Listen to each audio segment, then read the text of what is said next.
Today, we're talking about something millions of people are feeling, but very few are naming. You're functioning, you're productive, you're showing up, but underneath it all, you're tired, you're irritable, you're disconnected, or you're just numb. And maybe you're even starting, to tell yourself, I should be fine. Other people have it worse. Why can't I just get it together? Joining me is Chad Taylor. He's a psychotherapist and an author who works with people who don't look broken, but they feel it on the inside. Chad, I just want to dive into it. I'm really excited to get into this topic. I really like to ask you, are we dealing with laziness or nervous system overload? Good question. I think it's predominantly nervous system overload that almost manifests and looks like laziness. Mhm. It and unconsciousness, I suppose, is the biggest thing that we're dealing with. I think not even realizing what we're doing, almost being on autopilot. Right. Now, why are so many high performing adults feeling like emotionally exhausted right now? Because I think we're filling our souls with the wrong food.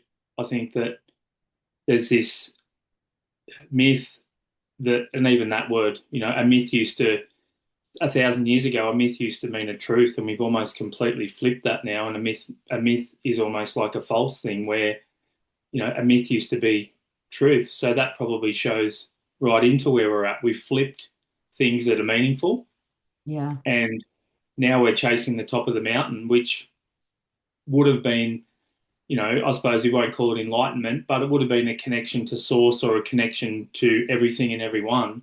And now Right. we've replaced that with prestige and money, status. Yeah. I agree with you completely. Now, what's the difference between depression and burnout? It's a good question, actually. I suppose depression to me is something that's happened, genuinely something from the past that is still affecting our life today. And Right. I guess burnout can have the same. I had burnout last year where I was seeing too many clients. I love what I do, Hmm. and being an addict in recovery and an alcoholic in recovery, that can manifest into other. Just because I'm not taking drugs and alcohol doesn't mean that I don't have that energy in me. That if something is good or I love doing something, Yeah. I've really got to be mindful that I don't do it to excess. And I Yes. guess burnout for me really got to a point where it was almost like I suppose there's a feature called locked in, which Hmm. I'm sure you know about almost in small versions, where I felt like I was almost locked into my body, where the nervous system overload Yeah. was just way too much. Like it was almost like that rather than fight, flight, or freeze. For me, it was almost like I was in freeze. I just Right. I couldn't move. And depression, I guess the word depression, if we look where it comes from, it really means to press down. Like depression means depress. That is more the fact of that things that we haven't processed or things that are going on in our lives, and Yeah. majority of the time from the past Hmm. is almost pressuring us down. Right. And the word suffering almost comes from the same thing, that we are suffering with the weight of the world on us. But there's a Right. purpose to that as well. My mentor used to say to me, don't let the suffering end too soon. There's a lesson in this. So Right. sometimes a dose of depression is the universe, I think. The universe and our soul almost saying, hey, you're on the wrong path here. We're going to give you this event Right. to, almost pick you up and remove you, parallel universe, I guess, move you over here. Hmm. Oh, yeah. I agree with you completely. Now, what does deregulated, actually mean in simple terms? To me, deregulated means that I'm going to give you the simple Chad 2 minute version of the brain. The back brain almost controls breathing, heart, blood, all these things, the Yeah. automatic stuff that we don't even think about. The middle brain, the animals have the same as well, is instincts, fight, flight, freeze, all those Yeah. instinctual behaviors there that, generally social, security, and sexual, that's where those things lie. And then the Yeah. front brain really is where we can make decisions from. And for me to answer your question, when we get triggered, And that trigger can be an ex-girlfriend of, a car that my ex-girlfriend drove 20 years ago that drives past. And I don't have control over where my brain goes. It might think, oh, I wonder how Nikki's going, or I wonder how so-and-so's going. So for Yeah. me, it's once that front brain goes offline, and this is proven on fMRI scans, that we're Yeah. back in here. So we actually can't make a conscious decision in that moment. So that's Yeah. how I would explain that to a client. And the work I do in therapy is almost trying to work out practices. And I can't give anyone out there 5 things that's going to change your life, but I can give you things that I've done and things I've tried and things that I haven't. And I don't ever give you need to read this book. I'll say, Hmm. and we'll probably get to that later. But for me, it's really the work that I do is trying to keep this engaged longer because Yeah. we can't make a conscious decision if we're in this middle brain, which is this instinctual brain. Right. That's so true. Now, why do successful people ignore early warning signs? Because we're on autopilot where I don't think they're there. I don't think they realize. I actually don't think we realize. The Olympics is, I'm not big into watching sport, and I struggle to I guess, see the passion in that, right? As a viewer, as the person doing it. And I guess Yeah. the reason I'm going to this question is that, these people, someone said to me the other day, oh, it's amazing to see how upset they get, if they haven't come first. And I sort of said, well, when you set your whole life up Yeah. to get to somewhere, not knowing that it might have been since, you were 3 years old. Right. I actually lived in the same area as the Australian that won gold in, I think it was in the skiing. That's how much I Yeah. know. I know his father. And, his Mhm. life was, he'd leave school and he'd go to the mountains for 4 months every year, and he was passionate. When Yeah. you set yourself up to do that, you will do anything.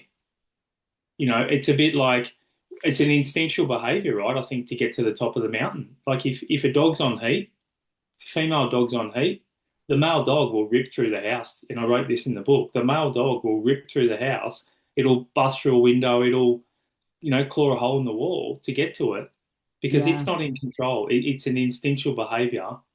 Right. And I think for us, it is an instinctual behavior to be successful because money, in a base level, money equals security.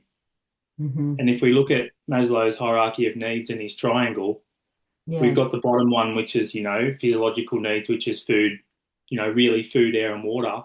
The next one Yeah. up from that is security. And Right. unfortunately, in today's world, because we don't barter much and we don't swap Hmm. things, and, we can jump on YouTube and, I can find out how to be a podcaster. I can find out how to replace a window in my house. I can find out how to replace my lights. I think we've Yeah. lost a lot of this. So we're almost clawing to try and get to the top. So for Yeah. that security That's so is true. the way I would explain it. I like that explanation. That's an excellent answer. Now, if you're constantly pushing through stress without recovery, your body will eventually force you to slow down. You see like, people will say, I can't focus anymore. I snap at the people I love. I don't feel joy. I need caffeine to, wine to regulate. I feel disconnected in my relationships. Why do people assume something is wrong with their personality instead of recognizing it's a nervous system fatigue? Well, because I think we aren't really schooled on this stuff. I think, I'm sure it's the same in America, and I know it's the same in Europe, where it's almost, we've got 11-year-old kids here. My daughter was in year six, which is, I don't know the schooling system exactly in America, but it's the it's the first school you go to. So she's Yeah, in year six, she's 11 years old, and they want to ship her off in a bus to a place to look at uni degrees and speak to all these people that are doing different uni degrees. And I said, yeah, look, said to her, if you really want to go, darling, I'm happy for you to go. I'll sign the permission slip and pay for the bus, but yeah. I don't really see the necessity in putting this stress on you.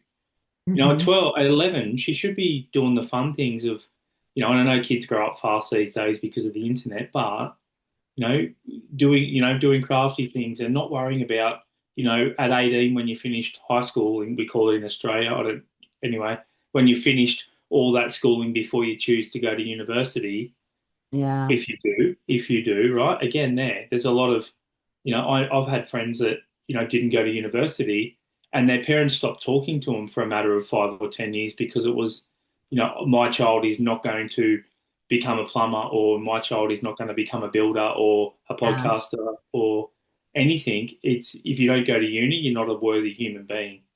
So I Right. think this is the exact thing that it's almost, you know, it's not we don't really get love anymore, I think, for who we are as a person. I Yeah. think we get loved for who we are as a job. Right. I agree. Now, is trauma always dramatic or can it be like subtle? No, I think it can be very subtle. And I think I write in my book about, big T trauma and little T trauma. And so we all suffer trauma. Yeah. Trauma really, my simple version of this is it's almost when the psyche can't really process what's happening. So it Hmm. almost splits it off and stores an emotion. And this all happens in a fraction of a second. And I write Yeah. this in my book that when we're born, this is my belief anyway. And Yeah. I've read a lot of science, I read a lot of religion and spirituality, and I don't sign up to any of it wholly. Like you're not going to find me. I'll happily go to a church and I'll happily go to a Buddhist retreat and I'll Yeah. happily read, but where I'm going with this is, you know, that it all, trauma happens to all of us. Trauma looks like, dad's been busy or mum's been busy. You Right. come home, you've drawn them a picture, and as they walk in the door, you want them to have a look at the picture because for you, you've poured your heart and your soul. We spoke about writing a book before, and before we press record, and the Hmm. heart and the soul that goes into it. Well, this little 3-year-old child, Stacey and Chad, we've drew this picture for our father or for our mother, and it's Yeah. our soul is gone into this. And then when they get home, we say, "Oh, look what I made for you today, Mum or Yeah. Dad. I'll have a look in a minute, mate. I've just got to go and, if I had $100 for every time I said to my kids when they were younger, I've just got to go and do this. I'll have a look Yeah. at that in a minute. Well, that's a trauma. That's trauma, right? And people Right. probably listening to this might be like, because most in my therapy rooms, I see two types of people, and we have two types of people in the world now. I think the world, and I'm sure you talk about this a lot, but it's become more and more polarized. So Yes. it's either, somebody, if you mention the word Donald Trump, and I don't know if that's forbidden on your podcast, it's either, he's going to save the world or he's going to ruin the world, right? There's not many people, and when I get somebody say that to me, it's almost like, oh, you know him personally, do you? It's like we speak with this conviction, like we actually really know what's going on. Exactly. So Yes. back to the trauma thing. So we all suffer trauma, and repeatedly when that happens, like I'll just quickly tell you one scenario that came to me the other month, and I really use it a lot with people where my office is one floor up, and I was looking down, and there was two men there, almost having a physical altercation over a car park. And I can Mhm. look at it and judge, but that's me when I need a car park. I might not be outwardly abusive, but inwardly I'm thinking, you mongrel, like that was my spot, or I had my blinker on, and I had a lunch break, and I closed my eyes, and I thought, where's the first time I ever felt like this? What is it about those two white lines on a piece of asphalt that nobody owns? And I Yes. thought games like, musical chairs and it's not so much the game. So Hmm. musical chairs, I'm sure you guys have it over there at a school party, a kid's birthday party where there's, 10 kids, 9 chairs, the music stops. You've all got to run for a chair and then somebody's out. Yes. So that's not really the problem. The problem I see is then we're in the corner Hmm. and we're upset and we're angry and we're having an emotion, okay? We're having an emotion because we're meant to have an emotion. 1,000 years ago, we would have been kicked out of the tribe and we wouldn't have survived. That's what's happening Yeah. inside of us. This is the Right. trauma. And then we're told, come on, Chad, if you're going to get angry, mate, we're just going to go home. Come on, Hmm. mate, if you're going to cry, like it's just a game. Yeah. Where I think it's these repetitive little things that happen. Sporting teams come along at school sports and you're not Hmm. that good at sport. And it's almost like you're the last one left, or you're thinking, oh, shit, there's 3 people out of 30. And every time someone gets chosen in front of you, there's a little trauma of, I don't want to be left to last. And then it's an odd number, and it's almost like, oh well, I guess we'll have him then, or it's like, Yeah. no, you have him because he's a waste of time anyway. Yeah. Okay, so I guess I'm carrying on a bit, but I'm so passionate that Yeah. there's big T trauma, which is abuse, sexual abuse, physical abuse, emotional abuse. Neglect I think neglect is a big T trauma, which a Yeah. lot of people go through. And then on the other side, it's all these little T traumas. The teacher sends us out of the classroom, tells us we're not going to ever amount to anything. Yeah. Um, we get a B and our parents say, okay, Chad, well, that was great, but, why didn't you get an A? Like, I think we live in a world where it's very rare to not almost coach everybody on becoming better. Right. I agree with you. Now, what role does childhood conditioning play? Everything in my everything, I would say, every single thing it plays.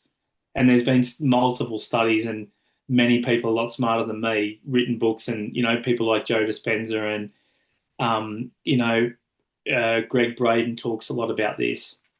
Right, Bruce Lipton. I went and seen Bruce Lipton live. He's one of my favourites. He's such an eccentric. For anyone that doesn't know him, biology belief, and he talks a lot about. We used to have that debate about nature and nurture, and pretty Yeah. much the nature has almost been pretty disregarded now, where things are happening like, adopted children that haven't been told that they're adopted live in a Yeah. family full of heart disease, and then when they get to 50, they end up with heart disease, and then it's virtually pointed out that they don't even have the same DNA as the rest of the family, and they've inherited because they believe that they have inherited that, then they actually end up manifesting it. And the Hmm. reason I'm saying that is I think, with trauma, I think it comes out of it. Like my father and my mother did the best they could, right? I don't have any. I've done a lot of therapy. That's how come I become a therapist. I become a Hmm. therapist because I've done so much therapy. I thought, well, I've almost got so much knowledge of what it's like to be the client. I've probably got a bit of an insight into maybe becoming a therapist. And Yeah. that's one thing I will say quickly, that I still go to therapy now. I go to therapy once a week because I think now as a therapist, I have Hmm. more I have more responsibility to go to therapy. I go to supervision, which is about, speaking about clients that I might be struggling with or not understanding where to go. And I go to therapy for my own shit, right? Because Right. it's always there, right? It's like I don't understand how people couldn't believe, like it's pretty narrow-minded to think that childhood hasn't played a part in who we are. Even Yeah. someone might hate broccoli because they were forced to have broccoli. Somebody might look at an old car and, their grandfather drove that car, and I'm going to be blunt here, they might have molested them. Right? Hmm. You can't tell me that if your grandfather drove an old Pontiac or something, and in today's time you're out with your new boyfriend or with your family and your kids in a Pontiac exactly the same color drives past, I would say that unless you're really good at distracting, which I don't think we're that good, we think we are, but we're not. I Hmm. don't think that person could not have a feeling, whether they're aware of what's happening with the feeling inside the body of Yeah. feeling uneasy when that happens. And I think we've been taught to forget about our intuition, which was a Right. big part in who we are. Carl Jung talks Oh about yeah. our psyche being cut into four quadrants of almost intuition and perceiving and thinking and feeling. Well, unfortunately, in the last 100 years, maybe a little bit longer, we've Right. almost put every single thing into one quadrant of thinking, and we wonder why we're sort of in the situation that we are. Yeah. That's so true. Now, why do men especially struggle to talk about this? Mm, passionate answer as a man. And I'm mindful when I say this that I don't want to ever disregard a woman either, right? I don't want to disregard a woman's view, but I can't. My explanation of this is I could go and read a book and I could study to become a midwife, right? I'm not sure if you've had kids or not, but I could Yeah. study to become a midwife, and I could be at the top of my field intellectually, and I could tell you every single thing there was about, having a baby. But does somebody want me when they're there and the baby's on its way and they're in pain? Do they want Yeah. me giving them advice? The answer is no. Like, I don't, that's why we don't see many male midwives, because if I was a woman, the last thing I would want was a man that could never actually go through what I was going through, Yeah. giving me that advice on what to do. And I think for men, for us men, whether we like it or not, and I think maybe it's changing now, Hmm. but I think there was a difference in parenting for a long time. We could, my analogy to that is there's a set of twins at the park and mum or dad's with them, or mum and dad are with them, and they've both fallen over and they both graze their knee in the exact same way. And Hmm. one of them, and I'm sure you guys can guess which one. One of them's like, "Come over here, darling. Come on, come here, give us a hug. Daddy will give you a hug, or mummy will give you a hug. Everything's going to be okay. It's okay. It's okay." Yeah. The emotion was allowed to be had. And then the other one is, "Come on, you'll be right, mate. Come on, suck it up. Come on, suck it Hmm. up. Get up. Come on, get on with it." And Yeah. I think I probably don't need to say much more than that. Yeah. I've heard a lot of comments with, the second one, just suck it up, be a man, and, especially in my generation, and a lot of men grew up not knowing how to express their emotions. They just pushed it down. And even some women, like, or a lot of women, they were told to just, deal with it. And, this is life. And so, you know, when you repress so many emotions, eventually those emotions are going to come to the surface, and it's not going to be pretty. It's going to be explosive, and I definitely saw a lot of that in my generation. It's changed as time goes on. This new generation, Gen Z and everything else, they're looking at things and doing things a lot differently than we did. But in our generation, I saw a lot of that, definitely. And I think also a lot of that happened to women as well. I do think it happened to because we were so busy. I guess Mhm. we're probably about the same age roughly, and we don't have to go into that Yeah. on air. But that I think a lot that was when we seen the two people working, and there wasn't enough time to have an emotion, right? I was all like it was almost like, come on, mate, we haven't got time to for you to carry on like that. We've got to get the groceries done. Come on, Yeah. mate. And I think it wasn't just men for that generation. And Yeah. unfortunately, I almost see the opposite in my therapy. I see, you know, toxic masculinity, or I see no masculinity. Mhm. Again, this dualistic world, and I don't actually see much healthy masculinity. Right. It's so true. Now, I want to go to your book for a second. First of all, I love the title, it's you. Oh, fuck, it's me.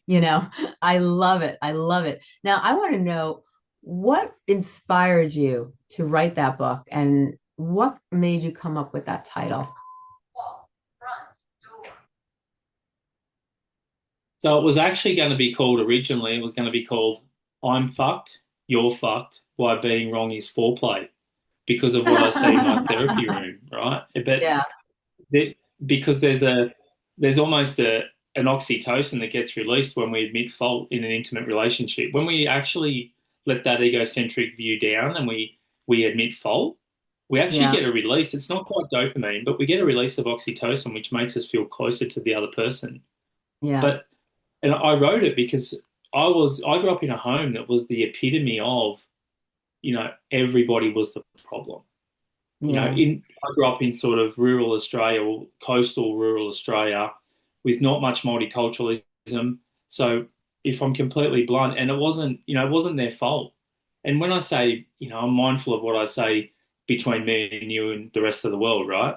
That it wasn't like it was an actual lived thing. It was just verbal stuff, right? So at school, jokes would be made about other cultures and sexist jokes would be made, and then I'd play rugby league, which is a pretty Yeah. buffhead sport for anyone out Hmm. there listening to it. Like it's fun, but it's a bit of a buffhead sport, right? So then all that sort of come to it as well. Yeah. So I guess for me it was, and then I guess the catalyst in the end was that, say a business relationship failed, a partnership failed, or um, a lot of intimate relationships is the biggest one where, I would leave relationships or relationships would end. And I would truly believe if you hooked me up to a lie detector and said, did you have much to play at fault in that? I think Hmm. I would have actually, and it had almost like a, I don't know, let's just say it had bad wire around me and it was hooked up to the power point. And it was like, if you get this wrong, you're going to get electrocuted to death. You're Yeah. on the electric chair here. I think I would have been electrocuted on a daily minute by minute basis because I really believed, and you've only got to look at that car park scenario, right? Where Mhm. each person, it's almost like, why are you so angry? I'm not fucking Yeah. angry. You're angry. No, I'm not angry. And if you pause them, if you could freeze them like a Disney movie or a Marvel movie and freeze them in that moment, they would Yeah. both believe that the other person wasn't angry. And I think for me, until I had multiple therapy of a different type, I've had a lot of therapy, but I met a man that really he dismantled those beliefs. And the thing I think he did well was he told me what he was going to do before he did it. So he would say to me, "There'll come a time where I won't be able to wake you up nicely, and I'll have to hit you with a bucket of water, metaphorically, right?" Yeah. And then for me, it was like when I now to see the freedom in that, when I see the freedom in that, it's like I want to pass this on to the world. Like this, and Alcoholics Anonymous does this as well. The 12-step program of AA almost Mhm. tries, or NA, or GA, or sex and love addicts, or internet technology, doesn't really matter now. That 12-step process of the 12-step fellowship, it tries to dismantle who we think we are and Mhm. really try and give us a view of, because I could guarantee, if someone asked me the other day, they said, a client said, because I'm open with them, like I am now saying I go to therapy. I say, just so you know, I'm in that chair pretty regularly. I try and normalize it. Just so you know, I'm Mhm. in that chair pretty regularly. There's no hierarchy here. I don't have work clothes and I don't have work clothes and home clothes. I just have clothes. I wear my Right. hat to work and this was a big thing of contention for my supervisor because she was like, you can't wear bare feet to work. And I'm like, if it's summer, I'm not putting shiny shoes on and long pants and a collared shirt. A, because I don't own any, and B, Mhm. because I'm trying to allow people to become authentic. Yeah. So I guess for me, I was the epitome of, it's you, it's you, it's you, it's you, it's you, Yeah. and even when we look at this, and I'm sure you heard it before, but when we're pointing the finger, there's one Yeah. pointing up to the universe and there's three pointing back at us. And I'm sure that's not the first time you've heard that, right? But Yeah. it Mhm. really is that. There's something in me that I'm struggling with that Yeah. then I want to change you so that I feel better. Right. Right. Oh, very true. Now, what's the core message that you're trying to get across in your book to others? So the core message to me is relationships fail because we're unconscious of our own shit. Hmm. It's a simple line that we are actually unconscious. All those things I've said today and say repeatedly to clients Hmm. is that I believe I see the world through my lens. Yeah. Someone said the other day on my podcast, it's almost like we've all got our own little VR headset. Yeah. And if I could swap mine with yours, I'd Hmm. actually probably really understand, oh, okay, now I've got an understanding of what Stacey's life looks like. Hmm. Because me and you don't know each other, right? From a bar of soap, I could, if I'm Right. completely truthful, you've been a lot more warm to me than probably my judgment would have expected, right? And that's the truth. In Australia we can think that Americans can be a bit arrogant and things like that, and that's not the view. And that condition's been put on me, right? I didn't grow up knowing anything about America. That's a Hmm. stereotype that's almost been landed on me, and this is the exact thing, right? Landed on me all the time. Yeah. So then we come on here, and every American and every person I've been on their podcast has been so amazing and warm. And some of them have reached out afterwards saying, I'd love to catch up with you just without the record button. And so I guess it's exactly that. It's like whenever I've got a preconceived idea of something, I've got to check myself. It could Yeah. be someone might buy a car and they're like, oh, Dodge is shit. Yeah, my friend had a Dodge and it broke down 3 months after he got it, and then they did it. And they'll go into this big story about the dealership let him down and he didn't have a car for 12 months. And we love that shit, right? As human beings, we love telling a story. Hmm. And my thing is, oh, were you there? Were you? Hmm. And that you can sort of see and then there's an offence taken because you've almost given them the little bucket of water or the splash of water that's like, hang on a minute, you're speaking like you fully know what's going on when I don't think many of us do. No, I agree. I agree. What is the biggest misconception people have about healing? That you can buy a program, you can read a book, that you get there and then you're there and there's no more work to be done.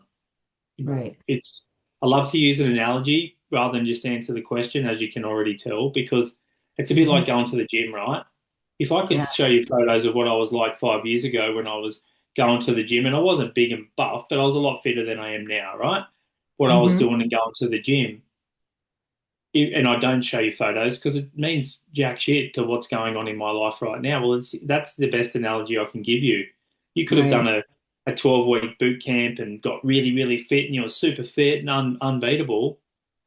Once you stop, it doesn't take very long for your fitness to fall off and then the weight to come back on or the weight to go back off or the body to change or you to feel different. It doesn't really matter about the looks or I'm far from superficial. It doesn't matter whether it's to lose weight or gain weight or whatever it is. But Right. what I'm saying is nothing in this world stays still, right? The tree will lose it. We're just about to go into autumn. You guys are a different season, right? The trees will Hmm. lose their leaves every autumn and they'll Yeah. battle through winter and then they'll grow again in spring. Yeah. And that's us, right? So the misconception of healing is linear is complete bullshit because I could get to a really good place and then I get a cancer diagnosis. I could get Hmm. to a really good place. One of my daughters get hit by a car, like a really out there universe. Please don't let that happen. I could Yeah. get to a really good place, and my partner decides to have an affair, which I don't Right. think is the case at the moment. But I have no control over anybody. I have an amazing relationship. We're Yeah. both in therapy. We're both therapists. Like I say to people, I have the best relationship that I know outside of a Disney movie, and that's Hmm. the truth. But we both work really hard on it. Right. Yeah. And So nothing's what's linear. no, nothing Nothing's is. linear, really. Nothing is linear. Everything's cyclical and nothing's linear. I agree. I agree. Now, what is the one exercise from your book that someone can try this week? I so I'll give two, if that's okay. Okay. I know you said one, but Yeah. I'm gonna. The number one thing that, and as soon as I say the word meditation or mindfulness, the eye rolls will start, right? Because I've tried it, it doesn't work. And I write in the book, I'm passionate about this because I write in the book that meditation isn't just like sitting down and closing your eyes and having 15 minutes of peace, right? It's Right. the reason I'm so passionate about meditation is if you can't control your thought, if you can't catch your thoughts, the control is not the right word. Do not listen to, edit that out. Yeah. Catch your thoughts. You're not controlling your thoughts, you're catching them. If you can't catch your own thoughts in a controlled environment with silence and trying to see, this is what it looks like this morning. Sit Right. down, meditate. Oh, I've got Stacey this morning, but I'm not sure if we've confirmed it. Our emails got a bit mixed up. And then I'm like, Chad, back to the moment, breathe. Yes. And it's like, oh shit, did you pay that bill from yesterday? I'm not sure if you Hmm. paid that bill. Back to the moment. And then I might get 30 seconds of nothing. And then it might be, oh, was there enough milk to have a coffee before you jump on with Stacey? Back to the moment. And I'm going to shut up now. But so people think that people that meditate sit down and just have this 15 minutes of bliss. And maybe, some days I might get 10 minutes of bliss. Most days I get, because of the world we live in, I get those thoughts. But what I'm Yeah. trying to do is I'm trying to bring them back to the moment and breathe and think, thanks, brain, you know, because whether we like it or not, there's two of us in here. There's two of Yeah. us in me, there's two of us in you. There's a minimum of two of us in each person. And I didn't create that saying. Eckhart Tolle Right. talks about in his book, The Power of Now. Are you the thinker? Are you the voice in your head? Or are Yeah. you the entity that's able to observe the voice in your head? Which one Hmm. are you? So that shows me there's two of us, right? So what I'm Hmm. trying to do is I'm trying to show people that if you can start to learn to catch yourself, even if it's 2 minutes to start with, 1 minute, you can't tell me there's 8,760 hours in a year. If you Yeah. meditated for 1 minute a day, that's 365 minutes. You can't tell me, one breath in and one breath out Right. will actually make you, from a physiological point of view, will actually change how you feel. So my Right. biggest thing is that if we can catch it there, there's maybe a chance of catching it when we're mid-argument and we think, actually, what am I doing here? Right. Because again, combat that with this, this prefrontal cortex or frontal lobe or whatever you want to call it. Once we're in an argument, it's offline and we're in fight, flight, freeze, or fawn. What Yeah. I'm doing is I'm trying to show people how can we engage this again, and there's 3 steps to change, or this is my version of it with clients. There's after Right. the event, there's after the event, which is really important. So I guess you asked me one thing and I'm giving you 10. So, we've got a bit of mindfulness or meditation. The Yeah. second thing is realizing that if we want to start to learn how to stop doing something, we have to Mhm. learn how to make amends after the event rather than just swallow the emotion and try and forget that it ever happened.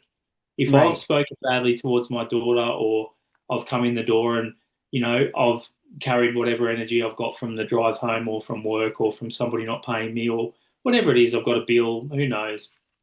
Could be anything. Yeah. If I When I come home with that energy, if I don't do something with that and I unload it on my family, and when I Yeah. say that, I don't mean in a nasty way. I mean, like, I walk in the door and the first thing I see is my daughter's shoes are in front of the door, and I've asked her repeatedly, she's a teenager, right? My job is to remind her because her brain's not on worrying about doors. The least thing that she's worried about is her shoes out the front of the door, right, in her life right now. But for Yeah. me, and this again is what I'm saying, is I think we try and look to control Hmm. areas of our lives where, because it makes us feel more in control in whatever's going on for us. So if I Yeah. walk in the door and I'm like, your shoes are out the front again, bags in the bloody hallway, have you unpacked your lunchbox? That's not really a nice greeting for her, right? That's like, Right. what's wrong with you? Yeah. So if I can catch myself before I walk in the door because I've done a bit of meditation, I think, hang on a minute, you've had 7 clients today, plus there was a crash on the way home from work, so you're an hour in traffic. Like, you're not Yeah. yourself. If I can walk in the door and say to everyone, hey, look, I'm really spent. I'm at like a 3. Yeah. If there's a scale of 0 to 10, I'm about a 3 now. And I'm just going to go and distract or do whatever, go and breathe or read or run a bath. I'm not ignoring you guys. This is about me, not about you. Right. Right. So that's a big strategy, is identifying your emotion, Yeah. but being in a safe relationship. Because I'm going to use, again, I'm going to be a bit, it might sound a bit sexist, but it's the best example I've got. And it happens in same sex couples and it happens in reverse. But let's just say I'm seeing a couple and, you know, she is saying that he isn't open enough with his emotions, which we talked about before. Yeah. When I see couples, I generally see them together, and then I see him, and then I see her, and then I see them together, and then I see him, and then I do a rotation of one together, because I think I need to have the individuals to push hard and wake them up without an audience.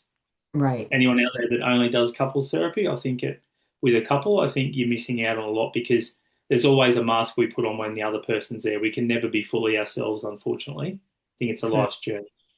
So Yeah. anyway, so she says, I'd like him to become more emotional and share what's going on with me. So he comes to therapy and he learns how to do that.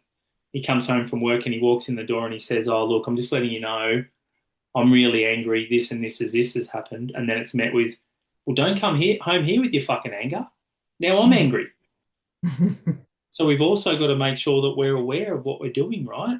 And Right. so back to what I said, making amends after the event. If you do that enough, if you catch yourself after the event and you keep apologizing and making a proper amends, you will get to a point, trust me on this, where you'll catch yourself mid-argument or mid-carrying on.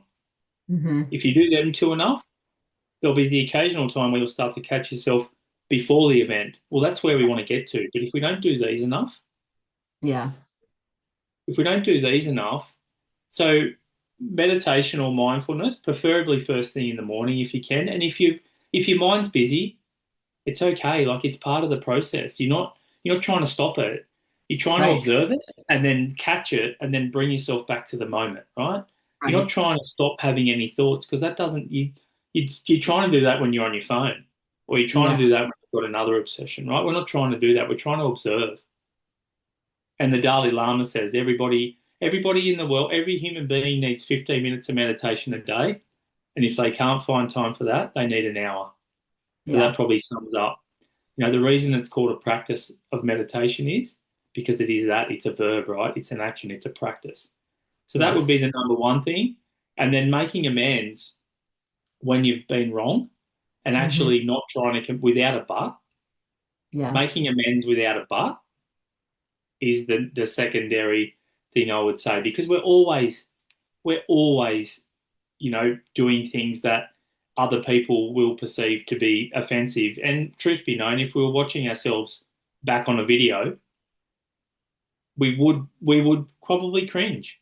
And that was Yeah. what I said before. I got sidetracked before, where a client asked me, will you ever stop going to therapy? And I said, the day that I can have a camera follow me around, a cameraman follow me around every minute of every day, and I've never have a cringe moment, or never look back and have a moment. It's like, oh, wow, did you really just talk to that shopkeeper like that? Or did you really just, not let that person in traffic because you pretended you didn't see them? Like, it's these little things. It's not the big things. It's the little things of, like, I'm having a shit day and I can see someone pulling out of their driveway and I'm in a traffic jam, and I'm just looking at them and I think, in my mind, it's like there's something in me that says, not today, buddy. Like, no, I'm pretending I didn't see you here.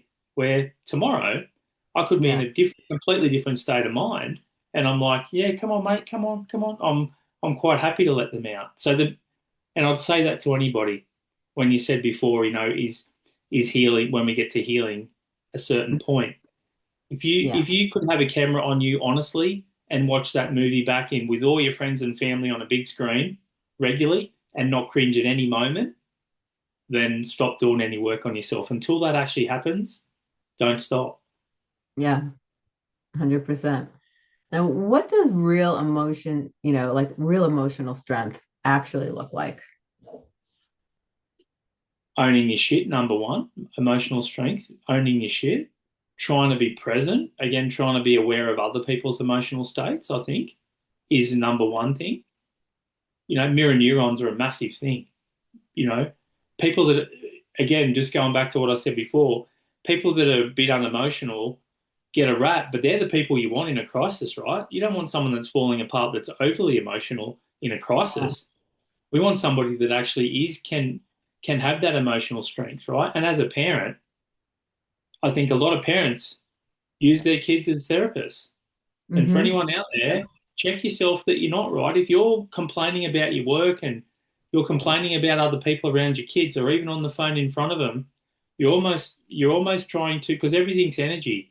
You're trying to Yeah. transfer your energy, and where's it going? If you're telling them your sob story or Yeah. your frustration story, where's it going? It's Right. going on to them, right? It's almost like a game of tag. So emotional strength to me is being able to weather the storm. As a man, I think masculinity to me is almost the best example I ever read of it, and I've developed it, is it's almost becoming the safe container. Hmm. And safe, for anyone out there, I'm not saying container as in control, I'm saying Yeah. safe, right? And then the Hmm. feminine energy of being able to bounce around in that, feeling safe and not having to, and I think we all have feminine and masculine energy inside of us, Mm. right? It's not like I'm saying here the man 100%. should be like this and the woman should be like this, right? Yeah. But I think emotional strength is exactly that. Like, if I've upset my partner, Hmm. emotional strength to me is her being able to say, "Hey, look, can we have a chat today? Yeah. I've got a few things I want to have a talk about." And me just knowing, okay, well, I've almost got to be like, the logo for my business is the tree of life, right? And in my Right. office, I actually flip it around so the root system is stronger, is larger than the top, right? Because it's like, when she wants to come to me with that, I've almost got to make sure my roots are in the ground. Hmm. I've got to weather it. I don't turn away. I don't try and argue. I don't get, it's hard, right? I don't, as I'm getting triggered, I'm Yeah. feeling emotional strength is not being triggered. Emotional strength is owning your own triggers and Yes. not projecting it onto somebody else. 100%. So and then I've got to weather it. And it doesn't mean I'll become a yes man. Doesn't, because that's not attractive to women either. Women No. don't want yes men, right? Like, I've had women that have come in and, yeah, Yeah. it's like, the problem is he's too nice. It's like, what do you want for dinner? And it's like, I don't know, darling, what, whatever you want. And then it Hmm. gets to parenting, and then they can't make a decision, and the man can't pay a bill. I had one couple not long ago where he couldn't pay a bill, and I've seen this multiple times. And I'm like, why don't you give him, okay, we've got to teach him, very Hmm. sad, but we've got to teach him how to pay a bill, right? He doesn't know how to do it. So what's Yeah. one bill you can put on the fridge and it's his responsibility? And she come Yeah. back the next week and she was so flustered. She said, I just paid the bill because I know the electricity was going to be cut off. And I said, well, how's that for him to hear that? That's not Mhm. emotional strength, right? Right. Emotional strength to me, for men and women, for kids, for whatever, is learning to feel safe and secure in the world and Hmm. not have to, when you have an emotion, don't land it on someone else. Try and work out what the fucking emotion is. Exactly. That's emotional strength. Hmm. It's not having emotions. It's knowing what they are. And I'm really passionate about this. It's knowing what they are and not Yes. just trying to fucking get rid of them onto somebody else. Exactly. 100%. And people do that all the time.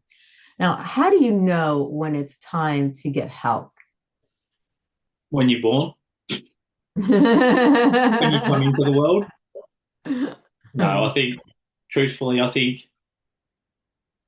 guess when you, like, again, Eckhart Tolle in his book, I love his book because he simplified meditation and mindfulness, right? Yeah. The power of now for anyone out there. That it's stress is being here, his definition. The level of stress we're under is where we are now to where we'd like to be. Okay? That's the Yeah. level of stress we're under. So I guess for me, it's, well, number one is if you've had a failed relationship, go and do some therapy, right? 100%. If you've had a failed intimate relationship, go and do some therapy around it. Even if you don't think you need therapy around it, go and do it because most relationships I see today are almost a pseudo therapeutic environment where two people meet, and a lot of the time now we meet online or through a dating app or through Instagram or somewhere like that, right? Yeah. And then you think about this is how it looks. It Right. looks like I suppose you've asked the question, and again I'm going around about, but so and this isn't happening to me, but I'm in a relationship. I've been married for 5 years, 10 years. Obviously, things change, right? Kids have come in, I've put Yeah. on weight. She doesn't have time for exercise. She's not feeling good about herself sometimes. The normal scenarios. She goes to bed early, I stay up late, right? And here I am on my phone because we've all got our phones in our hands, and I'm on Right. Messenger or something. I'm on scrolling Facebook, and then a girl I went to school with, she's got the same scenario in her bed, right? Yes. Life gets in the way of all of us. And then all of a sudden she might reach out with a message or the man does. And it's like, oh, how you going? Haven't seen you for years. And then you Yeah. start talking. And pretty quickly it's like, oh, yeah, not really being heard at the moment. Yeah, Yes. oh, yeah, really? Oh, things in my relationship haven't been that great. And then we go into what should be told in a therapeutic room, right? And then we think we've fallen in love with this person. And then we burn our life to the fucking ground. Yeah. And then the same thing repeats in 3 or 5 or 6 months or 10 years, right? Well, we're not actually, none of us are aware of what the fuck's going on. Yeah. Teenage years, I 100% think, even if we've come out of a decent home, I think a bit of therapy could help because, again, it's like, why do you think that way? Because your parents thought that way. Right. Why do we replicate? We either do two things. We try and do the complete opposite our parents did, or we Hmm. replicate the exact same where the truth be known, it's always somewhere in the middle. Even in the most dysfunctional families, some of the things our parents would have done would have Yeah. been something to learn from, right? But a Hmm. lot of the things that they did, probably not disregarded, but about going there and with a therapist and being able to, that isn't your sister, it isn't your best friend, it isn't your uncle, right? Somebody that you're not going to see at a birthday party, somebody that doesn't really care what happens in your life. And I know that sounds really horrible. Hmm. Someone said to me the other day in therapy, he said, I just need you to tell me, should I stay with her or should I get rid of her? Right. And my answer was, I'll let your friends and family do that with you. We're just going to talk about this so you can make up a decision that sits right with you. Right. So when should we get in therapy? Again, I'm a therapist, so it could be looked to as if I'm trying to, line my Yeah. pocket. But I think we should be in therapy. There was always a medicine man or a medicine woman or a shamaness or a shaman. There was always someone in the tribe that we went to that didn't just give us medicine, right? There was always somebody that we went to that wasn't our sister, our brother, our mother, our uncle, whatever, where we went to that sort of was on the fringe a little bit, that we went to regularly and we discussed our problems with and we got answers. And Right. that person really didn't care. Like my thing I can never choose sides in therapy. Even if someone's really rubbing me up the wrong way, even if he's arrogant and he's I can, in that room, I can never choose sides because my client is the relationship when it's two people in the room. But to answer your question without beating around it is, I think, especially if you're starting to have the same problem repeat, right? Because not many of us are just going to choose to start going to therapy for the fun of it. But if you're repeating the same problem, you know, and this is talk about it to you, oh fuck, it's me. I'm working on something at the moment where this sort of like people making a business out of um, narcissistic recovery coaching is something that I'm having to work on inside of me at the moment because I really find, and I think it triggers me because I Mm-hmm. was a victim for so long. I write it in my book pretty early on. I think that, we would retreat back to when things got bad in the home, we would retreat back to my mum's family's house and I would get pretty spoiled there. And I didn't know what was going on. I was only 4, 5, 6, 7, whatever. So really, Yeah. the worse the story was, the worse the event in the home had gone on, the more love and treats. And so it'd be like, oh, I wish mum would leave your dad for good. And then it would be, you know, oh, why don't we go down the park and get an ice cream? Right. So I almost learned, I was programmed that the worse my story was, the more love I got. And that was really, and then so I'd get into relationships with other people and we'd have an argument and it would almost be, you're just a fucking victim. And they'd be saying, you're the fucking victim. So it was almost like the victim trying to out victim the other because we weren't getting the love language that we were used to, right? Yeah.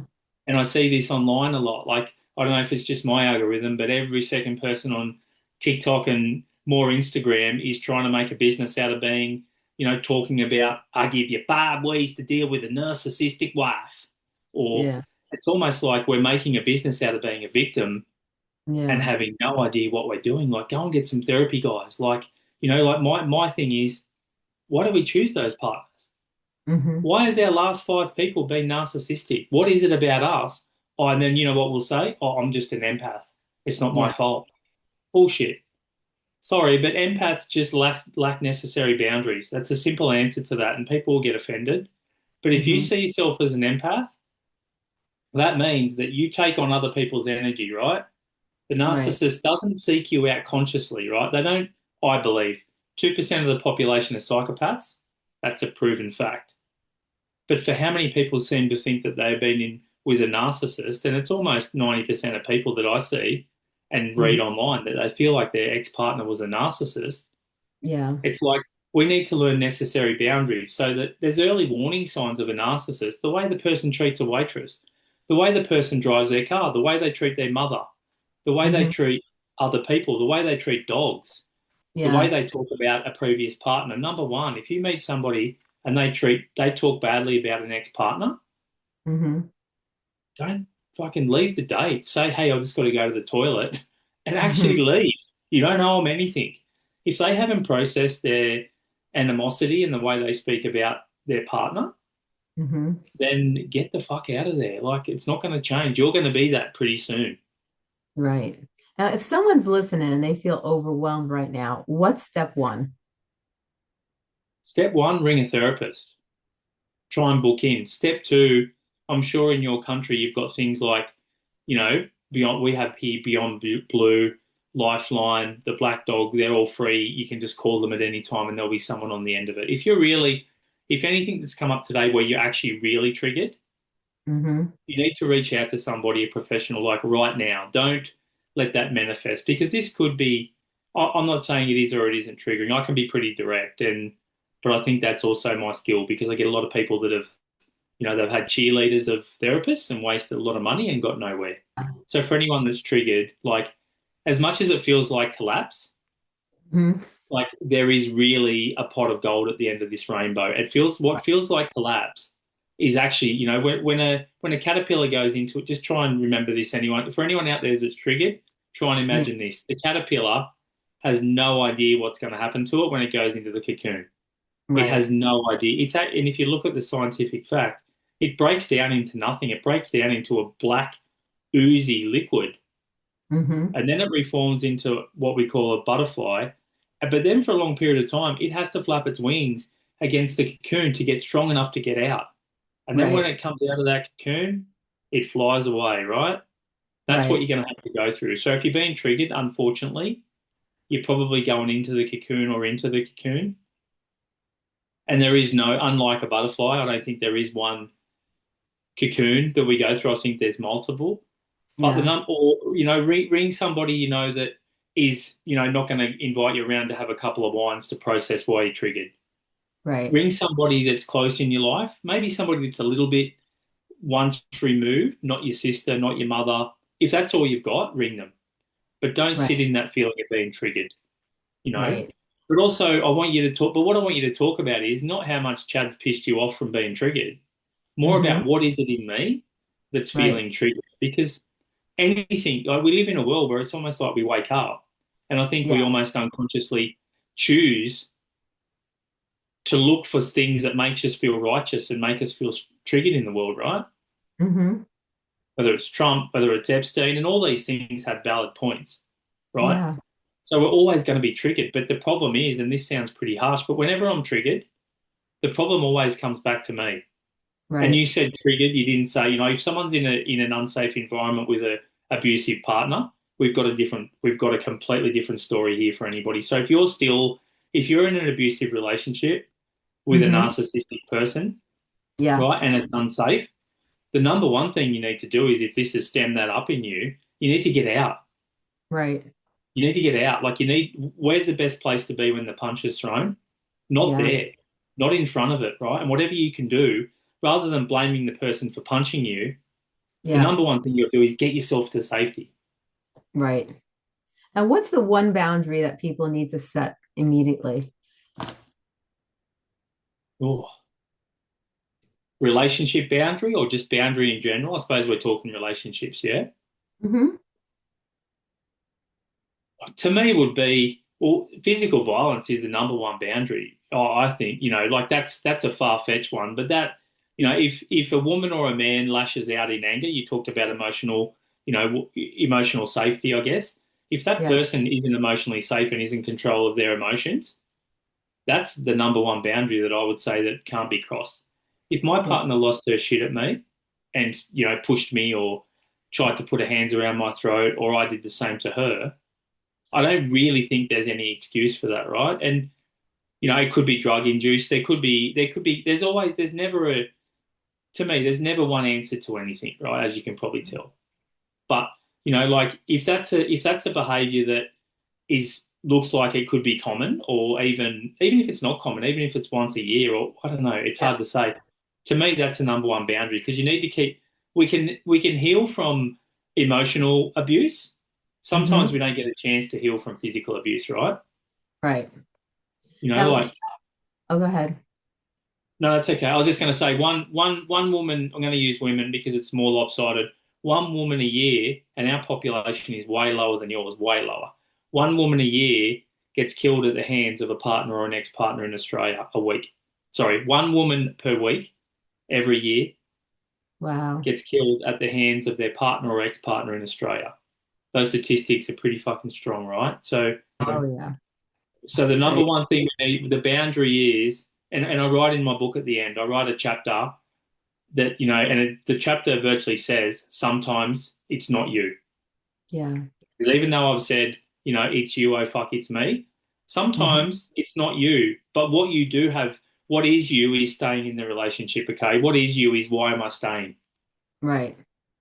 So really healing isn't about becoming new. It's about becoming safe inside your own body is really what Yes. it is. Now, Chad, when someone actually does this work, what improves first? Hard. That's a hard thing to answer. Well, I think the number one that improves first is the way they feel about themselves. Hmm. Say somebody has come to me and they've been in an abusive relationship, right? Yeah. My number one thing is to let them know, even though my book is written pretty strongly, the number one thing is to let them know that it's not their fault what's happening to them, right? Because I do, like people are probably might be sitting here thinking, wow, he's not very empathetic as a therapist, but there is there's an empathy, but the thing is I've got to pretty quickly get them out of there, right? Because it's almost like shit, yeah, this is really bad, but Mhm. you've got to get yourself out of there. Like you Yeah. you have to take control of even though because a lot of people want to go to therapy and just complain about what's going on in their partner, and they don't want any action. So And I basically, can't. what happens, oh, I'm sorry, go ahead. No, no. I was going to say what happens, like, when it comes to relationships, they develop the courage to change and relate and get out of those relationships and really move forward, it seems Mm. like. Yeah, and not choose the same partner. Look, a lot of people we won't have five relationships with five different people. We'll have the same relationship with five different actors or actresses, right? And then we'll Yeah. keep blaming them for their leading role Hmm. when we're choosing the same actor or actress each Right. time. And then, yeah. So, yeah, I think getting out of there and then keeping doing the work, right, is the Right. number one thing so that we make different choices. And what happens to their productivity? Oh, well, if you're feeling good in your life, like if I work on a holistic approach, it's something is the sum of its parts. So Hmm. if you're living in a war zone at home, your productivity is definitely not going to be what it could be. Yes. Like everything, the same way if we're putting crappy food in our body or we're drinking a shit ton of caffeine and then needing to take a sleeping pill at night to get to sleep or having the, coffee to wine type thing, coffee during work hours and wine after hours type thing. Yeah.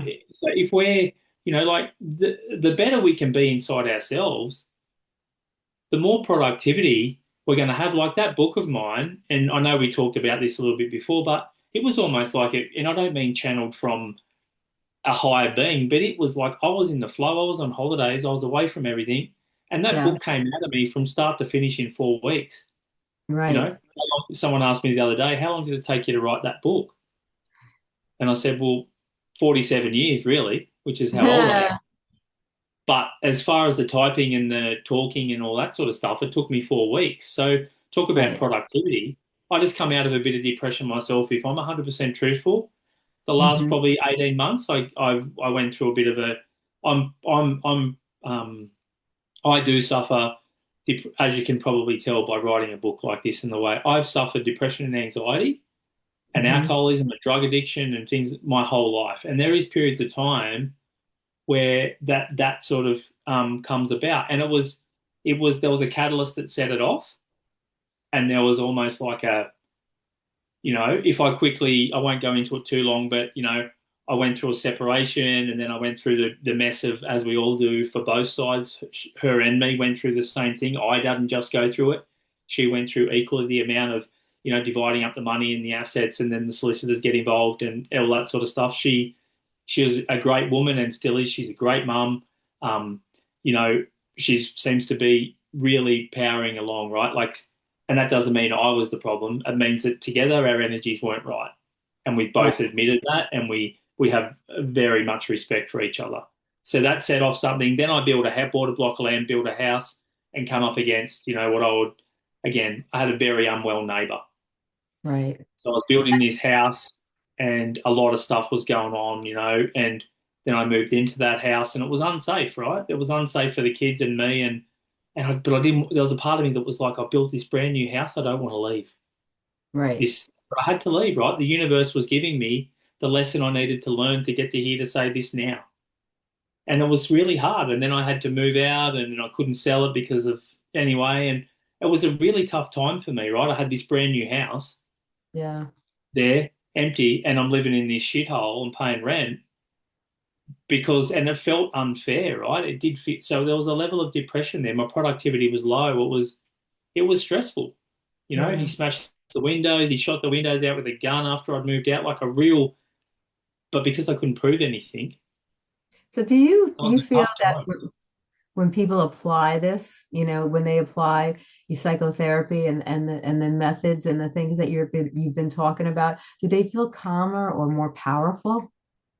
Both, both. Even in that story I just told you then, I have deep Yeah. compassion for that man. Whatever's going on for that poor guy to be behaving that way, Yeah. I don't carry any resentment anymore. I did, and I worked through it, but that was part of what made me feel sick because I was carrying resentment. I was almost, the Buddha says, you know, resentment is like drinking poison and expecting the other person to die. Yeah. So of course, yeah, we feel calmer. I think we feel more alive. We feel more connected. Yes. Now, what are some of the some of the services and where people can find your book that you provide? So my book, probably the easiest place to find my book is on Amazon. It's in America, it's paperback, ebook, and a hardcover. I've also Mhm. got a podcast which has the same name as the book. It's You, Oh Fuck, It's Me in session with a psychotherapist. And one day I'd love to have Stacey on there for a quick chat. Anyone Mhm. out there that has liked what you've heard today? And then on Instagram and TikTok, if I'm truthful, I'd love to get enough support where I can just wipe social media or be rich enough to pay someone because I really do struggle with the hustle of social media, but you can find me at chadtaylor.itsyou on both TikTok and Instagram. Now, So, I think so. Tell us your website so everybody knows your website again. so my website's chadtaylorpsychotherapy.com.au. Okay. And what are some of the main platforms? Are you on? You mentioned that are you on any main platforms that you post Yeah, so frequently? I'm on TikTok and Instagram. I'm just building myself up because yeah, I probably did it the wrong way. The book came out and then I published it and then I thought, oh wow, I probably need to start doing social media. So from what I can gather, a lot of people do it the other way. So yeah, chadtaylor.itsyou on Instagram and chadtaylor.itsyou on TikTok. And if anybody really wants my book and can't afford it, and don't just take the piss, people out there. But if you really think this book will make change in your life, just email me directly and I'll send you a PDF copy for free. This part of this is me just helping people more than, I'm far from rich, but I'm comfortable, right? So this was never an adventure. This was never to make money. I love it. I love it.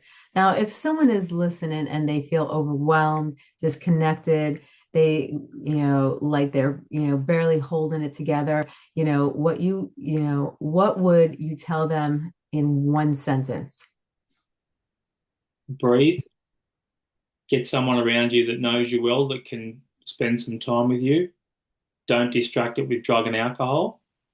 And the number one thing is realize it'll pass. No matter how you're feeling, it'll pass. I love that. I love that. Well, Chad, this has been amazing. I'd love to have you back on the show. You are just, your whole philosophy is wonderful. I am a true believer of psychotherapy. I feel it's very effective.